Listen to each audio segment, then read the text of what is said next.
Mheshimiwa Profesa Kithure Kindiki, Makamu wa Rais wa Jamhuri ya Kenya, Mheshimiwa Anzuluni Isitoleketi, Waziri wa Ushirikiano wa Kikanda na mjumbe maalum wa Rais wa Jamhuri ya Muungano, Rais wa Jamhuri ya Kidemokrasia ya Kongo, Mheshimiwa Dr. Emmanuel John Nchimbi, Makamu wa Rais wa Jamhuri ya Muungano wa Tanzania, Mheshimiwa Dr. Hussein Ali Mwinyi, Rais wa Zanzibar na Mwenyekiti wa Baraza la Mapinduzi, Mheshimiwa Dr. Jakaya Kikwete, Rais mstaafu wa Jamhuri ya Muungano wa Tanzania, waheshimiwa makamu wa rais wastaafu, waheshimiwa marais wastaafu wa Zanzibar, mawaziri wakuu wastaafu, Jaji Mkuu wa Mahakama ya Tanzania, Jaji Mkuu wa Zanzibar, wakuu wa vyombo vya ulinzi na usalama, viongozi wote kutoka Tanzania, mwenyekiti wa Tume Huru ya Taifa ya Uchaguzi, viongozi wa vyama rafiki Frelimo na CNDD-FDD na vyama vya siasa vya hapa nchini, waheshimiwa mabalozi, wakuu wa taasisi na mashirika ya kimataifa na wakilishi wa nchi mbalimbali, waheshimiwa wabunge wateule, wawakilishi wateule na madiwani wateule, waheshimiwa viongozi wetu wa dini, ndugu waandishi wa habari na wananchi kwa ujumla, mabibi na mabwana, Tanzania oye! Nianze kwa kumshukuru sana Mwenyezi Mungu kwa kuturuzuku uhai na kutuwezesha kushiriki sherehe hizi za kihistoria kwa taifa letu. Pili, ni washukuru wa Tanzania wote kwa imani yao kwa Chama cha Mapinduzi na kwa mapenzi makubwa na kutupa mimi na makamu wa rais fursa hii adhimu ya kuwatumikia. Shukrani za kipekee kwa viongozi na wanachama wa Chama cha Mapinduzi kwa namna walivyoendesha kampeni kwa mafanikio makubwa sana. Nishukuru tena Tume ya Uchaguzi kwa kuratibu na kusimamia mchakato mzima wa uchaguzi kwa ufanisi usiotiliwa shaka.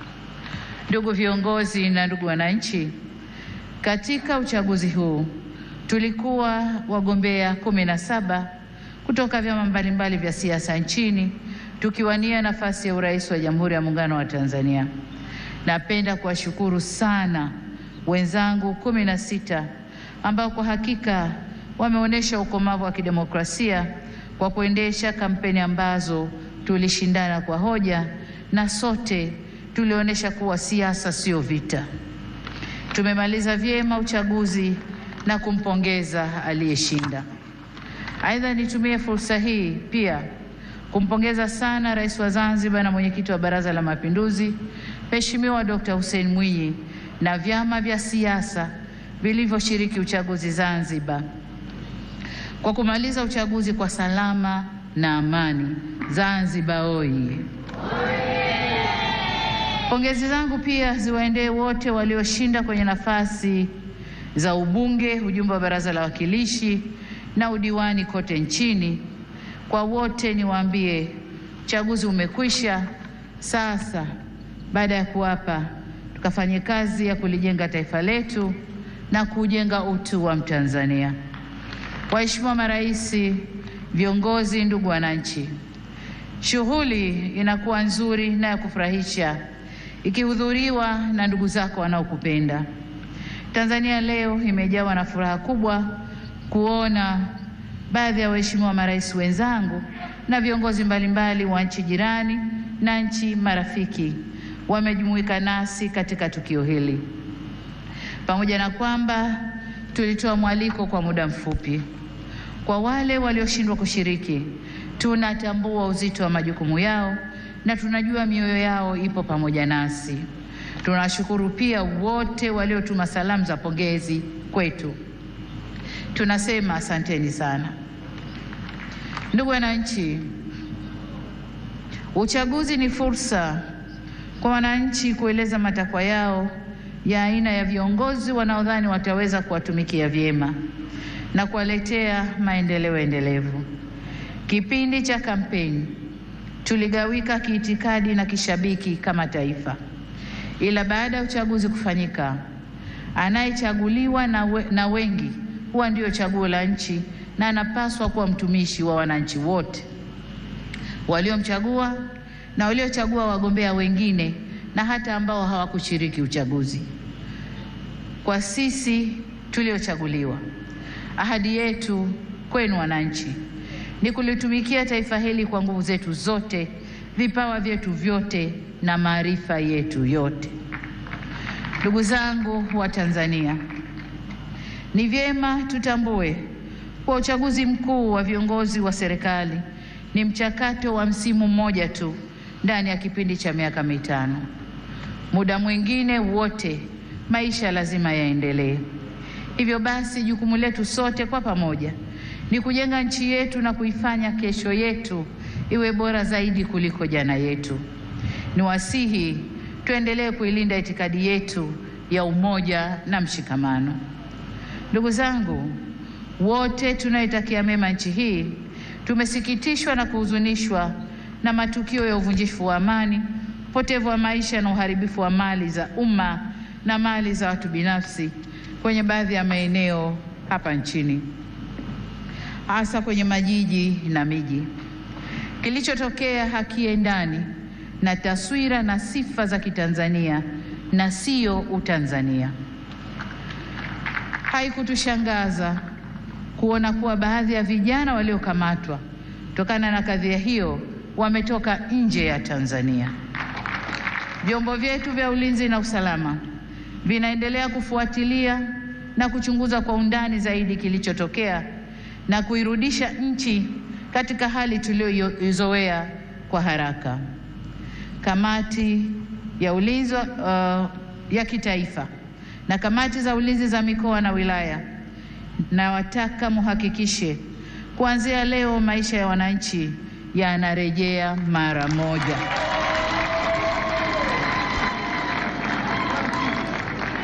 Amesema hapa Rais wa Zambia na Rais wa Burundi.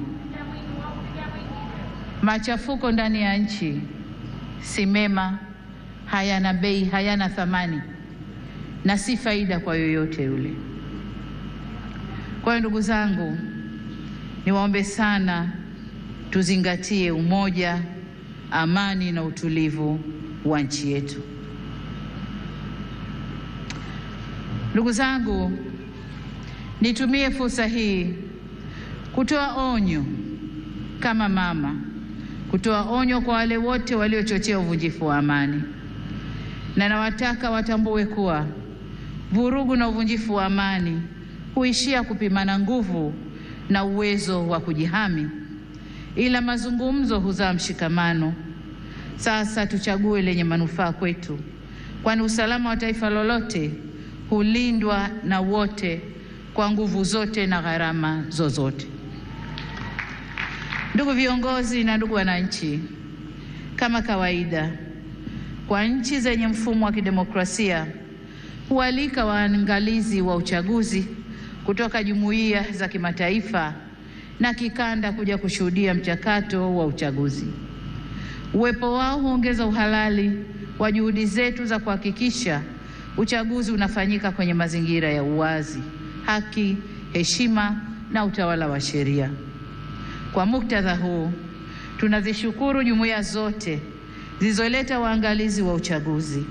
Kutoka Afrika, tulikuwa na waangalizi kutoka Umoja wa Afrika AU, Jumuiya ya Nchi za Maziwa Makuu ICGLR, Jumuiya ya Maendeleo ya Kusini mwa Afrika SADC na Jumuiya ya Afrika Mashariki EAC. Pamoja na hao, tulikuwa na wengine kutoka maeneo mbalimbali ulimwenguni. Makundi yote ya waangalizi yameshatoa taarifa za awali na tunawashukuru kwa kuwa nasi, na kwa heshima kubwa tumepokea maoni yao.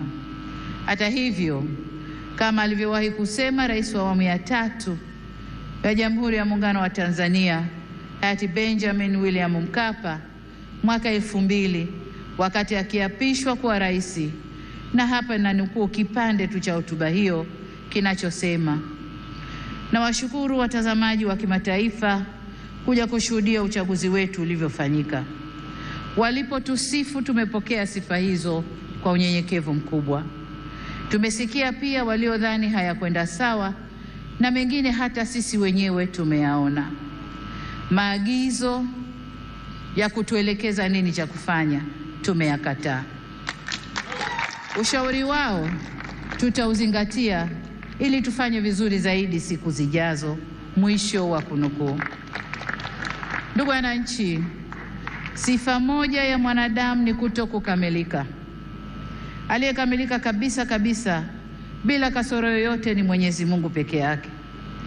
Ndiyo maana katika shughuli au harakati za wanadamu tunaunganishwa na mawasiliano, mazungumzo na maelewano. Au kwa maneno mengine, tunaunganishwa na uwepo wa suluhu. Suluhu yenyewe sio suluhu mimi, lakini hata suluhu mimi nitafanya kazi yangu ya kuunganisha taifa. Kwa hiyo tunaunganishwa na uwepo wa suluhu ya mambo katika jamii zetu. Kama mnavyofahamu, katika kuliunganisha taifa, serikali ya awamu ya 6 tulianza na falsafa ya R4 inayosimamia misingi ya kuzungumza na kuelewana, kuvumiliana, kubadilishana au kubadilisha mwelekeo baada ya maelewano na kuendelea kujenga taifa letu. Tunapoendelea mbele, hatutachoka wala kurudi nyuma kwenye kusimamia yote yanayohusu kujenga umoja na mshikamano wa taifa letu. Ndugu wa Tanzania, mkusanyiko wetu leo hapa sio kwa ajili ya kuwazawadia walioshinda kwenye uchaguzi, la hasha, bali ni matakwa ya kikatiba ya kukabidhiwa dhamana ya kuwa mtumishi mkuu wa taifa katika kuleta maendeleo endelevu kwa maana ya uimara wa kiuchumi, kisiasa, kidiplomasia na kijamii. Ili tuweze kuyatimiza hayo, hatuna budi kuhakikisha tunahimizana umoja na upendo kwa nchi yetu. Tunadumisha amani na kuheshimu sheria za nchi. Kinyume cha hayo, maandamano, vurugu, uvunjifu wa amani husababisha maumivu na havileti manufaa wala faida kwa yoyote yule. Ni wasihi wa Tanzania tuchague hekima badala ya ghadhabu, busara badala ya mihemuko, upendo badala ya chuki, uvumilivu badala ya vinyongo, umoja badala ya mgawanyiko, na amani badala ya vurugu.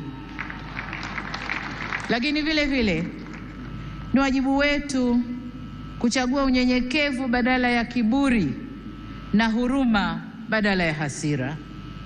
Taifa letu ni moja na lina nguvu zaidi kuliko mtu yoyote yule. Demokrasia haipimwi kwa nani kashinda uchaguzi, bali kwa jinsi tunavyoendesha mambo yetu baada ya uchaguzi. Tutakuwa na nguvu zaidi pale kila sauti chanya au hasi zitakaposikilizwa, kuheshimiwa na kuthaminiwa, na vile vile tunapoweza kuponya wenye maumivu. Hii si kazi ya upande mmoja wa serikali peke yake, bali ni kwa kila jumuiya za wananchi, vyama vya siasa, dini zetu na kila mwananchi. Na hapa nitumie fursa hii kuwashukuru kwa dhati ya moyo wangu viongozi wa dini waliohimiza amani na upendo katika kipindi chote cha kabla uchaguzi, wakati wa uchaguzi na sasa baada ya uchaguzi, wanavyoendelea kuhimiza amani na upendo. Ndugu zangu, nimeamua kutumia jukwaa hili leo kushukuru na kupongeza kwa kumaliza uchaguzi, kuhimiza umoja na mshikamano wa kitaifa na kusisitiza kwamba Jamhuri ya Muungano wa Tanzania kama taifa ni muhimu zaidi kuliko matakwa binafsi ya mtu yoyote. Masuala ya mwelekeo wa kazi za serikali kwa miaka 5 ijayo na ufafanuzi wa kina wa hatua zitakazochukuliwa kutekeleza dhana ya kazi na utu utatolewa katika hotuba ya uzinduzi wa Bunge la 13 la Jamhuri ya Muungano wa Tanzania. Baada ya kusema hayo, niwashukuru wote kwa kujumuika nasi kwenye tukio hili muhimu na la kihistoria. Nimepokea pongezi kwa heshima kubwa, na sasa safari ya kuwatumikia Watanzania kwa kipindi cha pili cha awamu ya 6 inaanza rasmi. Nawashukuru wananchi wote wa Tanzania na ni imani yangu kwamba tutashirikiana ndani ya safari hii. Asanteni sana kwa kunisikiliza. Mungu ibariki Afrika. Mungu ibariki Tanzania. Amen, amen, amen.